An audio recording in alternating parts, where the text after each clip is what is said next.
আপনি যদি মনে করেন আইন পড়লেই অ্যাডভোকেট হওয়া যায়, তাহলে এই ভিডিওটা আপনার জন্য খুবই জরুরি।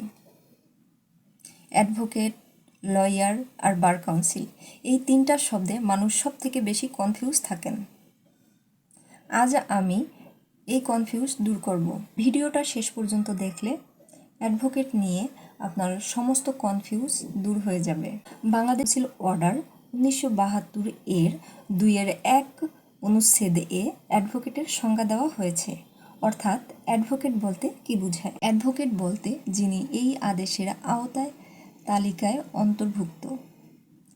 এই আদেশ বলতে বোঝানো হয়েছে Bangladesh legal practitioners and bar council অর্ডারকে।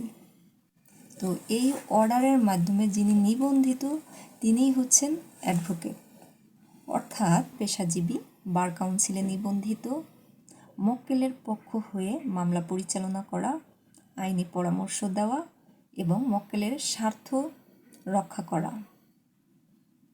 এটি একটি সম্মানসূচক উপাধি। এখন পর্যন্ত যদি বিষয়টি পরিষ্কার হয়ে থাকে তবে একটি লাইক দিন। অ্যাডভোকেট হতে হলে কি দরকার এটি বলা আছে Bangladesh legal practitioners and bar council order 1972 এর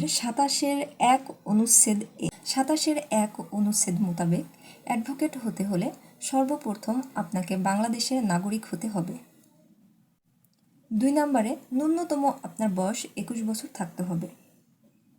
3 নম্বরে আইন বিষয়ক ডিগ্রি থাকতে হবে যা বার কাউন্সিল দ্বারা স্বীকৃত। চতুর্থ, অ্যাডভোকেট তালিকাভুক্ত পরীক্ষায় পাশ করতে হবে। পঞ্চমত, নিবন্ধিত ফি দিতে হবে এবং বার কাউন্সিলের সমস্ত শর্তাবলী পালন করতে হবে। এই আইনের 21-1 ক অনুচ্ছেদ মোতাবেক একজন মুক্তারও অ্যাডভোকেট হতে পারেন যিনি 7 বছর মুক্তারের কাজ করেছেন, আইন বিষয়ে ডিগ্রি অর্জন করেছেন, তিনি বার কাউন্সিল পরীক্ষায় অর্থাৎ অ্যাডভোকেট তালিকাভুক্ত পরীক্ষায় অংশগ্রহণ করতে পারেন। অ্যাডভোকেট, লয়ার ও বার কাউন্সিল, এখানে অনেকেই কনফিউজড হয়। অ্যাডভোকেট আর লয়ার কি একই জিনিস? অ্যাডভোকেট কে? যিনি বার কাউন্সিল দ্বারা নিবন্ধিত এবং মামলা পরিচালনা করতে পারেন, তিনিই অ্যাডভোকেট। লয়ার কে?